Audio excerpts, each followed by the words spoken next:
That's why the issue basically over and over again is really certain. Do you have any examples on based on your experience, how that trust is built within an organization and how that actually starts to kind of wane off along the way as they scale? I didn't realize until I read Patrick Lencioni's book, The Five Dysfunctions of a Team. Right. And from that came basically the 5 behaviors basically of high performing teams, and arguably you do the corollary of dysfunctional teams. Think of it as a pyramid. Trust is that bottom layer. And what I mean by trust is it's actually psychological comfort that the organization has explicitly said, and the leadership models every day, that we, number one, trust one another and we take care of each other and we basically, kind of look after one another. Having said that, we need to do hard things together. We need to debate ideas. We need to tear them apart, even though there's a lot of personal and psychological ownership associated with that, potentially.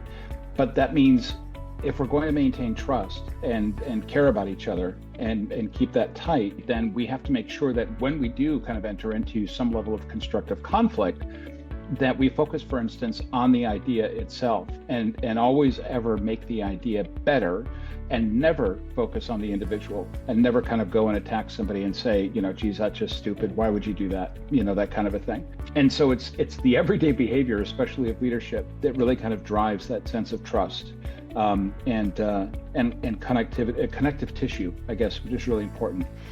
And it's so hard to maintain. As somebody once said, you earn trust in drips and you lose it in buckets.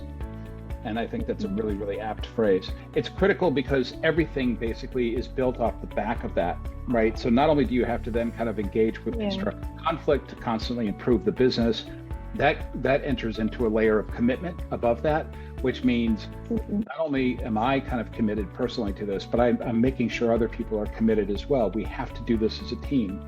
And then that kind of brings about an element of accountability, both mine and my team members, and we hold each other accountable to kind of go and deliver results every day.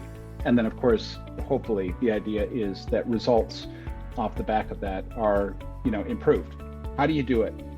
You have to make sure that not only do you say that we maintain a trusted environment here, and the reason why you are here is because we selected you because your values align with our values. And one of the key values we have is we are all about psychological safety and trust first, not forever.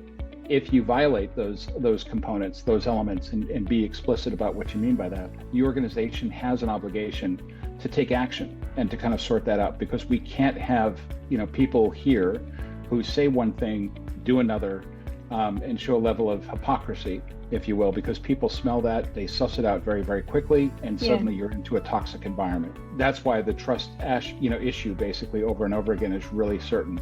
If you don't push hard, work hard, and everything else during the course of a day, and push each other and stretch each other, and then at the end of the day, kind of realize that we are friends or colleagues first, and we respect one another always. You're going to potentially have people going home, with hard feelings, and that just builds. So anyway, that's my two pence on that.